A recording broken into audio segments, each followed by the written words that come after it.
Bueno, a seguinte peciña, que é a última, que vamos a tocar, pois foi un reto bastante grande para nós e para mí, que non son directora profesional, porque ten moitísimos cambios de ritmo.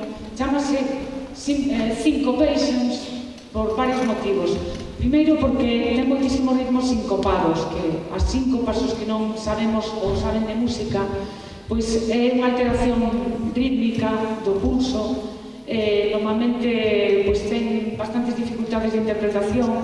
Aparte, esta peciña ten moitos cambios de compás, foi realmente difícil para eles montala. É un compositor que é un vello coñecido noso, que se chama Richard Meyer, tamén norteamericano, que traballa con orquestas como a nosa de rapaces, e nas súas pezas sempre hai motivos pedagóxicos polo medio, para que aprendan, aparte, a cambiar de ritmos, a facer efectos orquestais que un día van a empregar cando sean profesionales. E aparte de isto, número 5, eu aprendi estes días que ten moitísimos significados simbólicos. Se pensades un momento, 5 líneas ten o pentagrama, 5 pétalos teñen a maioría das flores. Parece ser que os gregos en todos os seus frisos, cando representaban flores, utilizaban solamente flores de 5 pétalos.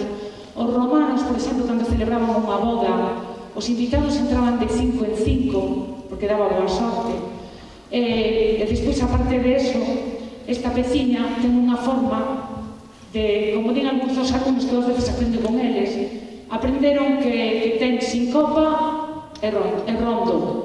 É dicir, síncopa e rondo, que é un rondó, que é unha forma musical, na que hai un tema que se repite e polo medio aparecen temas diferentes. Un poquinho como un sándwich, no que o único común con varias capas sería o pan. Entón, vais a identificar ese tema que se repite e tentaremos a ver se nos salen todos os ritmos ben.